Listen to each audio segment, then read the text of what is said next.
කට්ටිය අහලා තිබ්බා කොහොමද මේ සැමන් සුප් එක නැත්නම් මම දාලා තිබ්බ කොලජන් සුප් එක කොහොමද හදන්නේ කියලා. අපි බලමුද කොහොමද හදන්නේ කියලා. රයිට් අපිට මේ ටික තමයි ඕන කරන්නේ. මම මෙතන කොටාගෙන තියෙනවා ඉඟුරු සහ සුදු ලුණු. ඒ වගේම අපි අරන් තියෙනවා පොල් කිරි. මෙතන තියෙනවා කෝන් ෆ්ලවර්, සෝයා සෝස්. අපි අරන් තියෙනවා බටර් ග්‍රෑම් 50ක්.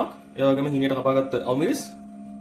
මෙතන තියෙනවා ලීක්ස් සහ ගෝවා, බෝංචි, ලුණු, ඒ වගේම අල සහ කැරට්. මෙතින් අපි ගන්න මාළු එක මේක තමයි සැමන් ෆිෂ් කියලා කියන්නේ. අපිට මේකෙන් මේ තියෙන බෝන් පාර්ට් එක. හරි අපි දැන් මුලින්ම මේකට බටර් ටික දාලා තියෙන්නේ. අපි දැන් දා ගන්නවා ඒකට ඉඟුරු සුදු ලුණු අපි කොටාගත්ත ටික. හරි අපි දැන් ඒකට දා ගන්නවා අපි කපාගත්ත කැරට් සහ අල ටික. අපි මේ ටික මුලින්ම දාන්නේ මොකද සාමාන්‍යයෙන් කැරට් යලයි කියන්නේ තැම්බෙන් වෙලා යන දෙයක්. අපි ඒක තමයි මුලින්ම දාගන්නේ. හරි අපි දැන් විනාඩියක් විතර ගිහලා අපි දැන් දා ගන්නවා ලුණු ටික අපි කපාගත්ත. ලුණු ටික දාලා අපි සලවම් කරගන්න හදන්නේ. හරි අපි දැන් මේකට එකතු කරගන්නවා වතුර අඳු කෝප්ප 2.5. හරි අපි දැන් මේක පොඩ්ඩක් තැම්බෙන්න තියන්න මොකද කැරට් උයි අලයි අනිවාර්යයෙන්ම ටිකක් වෙලා යන දෙයක් තැම්බෙන්න. අපි මේ ටික තැම්බුණාට පස්සේ අපි ඊට පස්සේ මොකද කරන්න කියලා බලමු.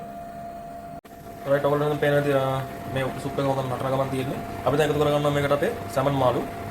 මේ මාළු එක සාමාන්‍යයෙන් ඔයගොල්ලන්ට ලංකාව හොයාගන්න අමාරුයි. මොකද හොයාගන්න පුළුවන් වුණොත් ගොඩක් මිල අධිකයි. මමත් මේ අරන් අපි මෙහෙනම් ගන්න තියෙනවා මේකේ මේ බෝන් කැලි.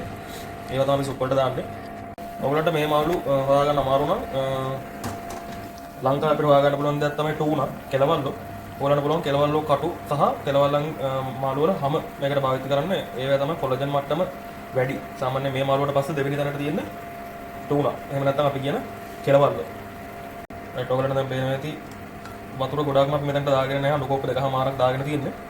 මොකද අපි මේකට පස්සේ පොල් කිරි, කෝන් ෆ්ලවර් එකතු කරද්දී වතුර ඇඩ් වෙන හින්දා මේ මාළු වල බෝන් එකේ තමයි ගොඩක්ම මේ කොලජන් ප්‍රමාණය වැඩි.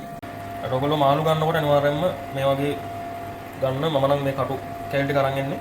මොකද මාළු වල බෝන් එකේ ස්කින් එකේ තමයි ගොඩක්ම කොලජන් ප්‍රතිශතය වැඩි වෙන්නේ. රයිට් අපි දැන් මේකට එකතු කරගන්නවා සෝයා සෝස් මේසෙ හන්දක් විතර.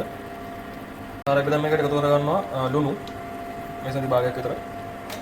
ගොඩක් අවශ්‍ය වෙන්නේ නැහැ මොකද අපි සෝයා සෝස් එකතු කරලා තියෙන හින්දා. දැන් අපි දානවා ගම්බිරිස්. ගම්බිරිස් ටිකක් වැඩිපුර දාගන්න. එතකොට ප්‍රශ්නයක් නැහැ කොහොමත්. ගම්බිරිස් කියන්නේ ගොඩක් හෙල්ති කන කට්ටියටත් හොඳයි. ඇඟේ තියෙන ෆැට් එක බර්න් වෙන එකට. හරිද ඔයගලන්ට පේනද සුප් එකේ පාට. අපි සෝයා සෝස් ගම්බිරිස් ලුණු ඔක්කොම දාලා තියෙන්නේ. මද ගින්නේ තැම්බෙන ගමන් තියෙන අපි ඒකම එකතු කරගන්නවා අපේ කපාගත්ත බෝංචි ටිකයි ගෝවා ටිකයි. අපි මේ දේවල් අන්තිමට එකතු කරගන්න මොකද මේවා සාමාන්‍යයෙන් තැම්බෙන්න ගොඩක් වෙලා යන්නේ නැති දේවල්. හරි අපි දැන් ඒකම එකතු කරගන්නවා අපි කපාගත්ත පොඩියට කපාගත්ත අවමිරිස් ටික. රයිට් ඔයගලන්ට දැන් පේනවා තියෙන සුප් එකේ ලෝල් ටික හොඳට තැම්බෙලා තියෙන්නේ. අපි දැන් මෙතන හදාගෙන තියෙනවා අඬු කෝප් එකමාරක පොල් කිරි වලට මම එකතු කරගෙන තියෙනවා ඒත් එක්කම කෝන් ෆ්ලවර් මේසෙ හන්දා. ඒකෙන් තමයි අපේ සුප් එකේ උකු ගතිය තික්නස් එක හැදෙන්නේ. අපි දැන් ඒකත් මේ සුප් එකට එකතු කරගමු.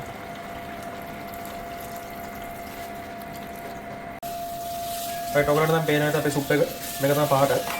මේක ඇත්තටම ඩයට් කරන කෙනෙක්ට සාමාන්‍යයෙන් ලෙඩ වෙලා ඉන්න කට්ටිය ඕන කෙනෙක්ට හොඳ ගුණදායක දෙයක්. හැමදේම තුල මේක ඇත්තටම කොලජන් ප්‍රමාණතාවය වැඩි කියන මම හේතුව ගොඩක් කොලජන් වලින් තමයි ඔයගොල්ලෝ දන්නවා ඇති. අපි පාවිච්චි කරන ක්‍රීම් එතකොට ගොඩක් සුදු වෙන කට්ටියම ගොඩක් ප්‍රොඩක්ට් අපි හදලා තියෙන කොලජන් වලින් ඇත්තටම ලොකු කොලජන් ප්‍රමාණයක් මේකෙන් ඇඟ ඇතුළට එනවා මේ සුප් එකෙන්. අපි අන්තිමට හදන්න යන්නේ දැන් මේක ඔබට කොහොම තැම්බෙනකොට ඔයාලට පේනවා මේක නියමයට උකු ගතියට එන හැටි කෝන් ෆ්ලවර් වලින් පොල් කිරි වලින්. රයිට් අපි දැන් අන්තිමටම අපි එකතු කරගන්න අපි කපාගත්ත ලීක්ස් ටික. රයිට් දැන් ඔයගලන්ට පේනවා ඇති අපේ සුප් එක රෙඩි. ඔයගොල්ලෝ මේකට හදලා ඉවර වෙලා ඔයගොල්ලෝ බොනකොට මේකට ලෙමන් පොඩ්ඩක් හරි තේ පොඩ්ඩක් හරි එකතු කරගන්න. ඒතර තවත් රසවත් වෙනවා. කට්ටියම හදලා බලලා යන පළවෙනි කමෙන්ට් එකක් දාන්න. මේක තමයි අපේ කොලජන් සුප් එක හැමෝම ඉල්ලපු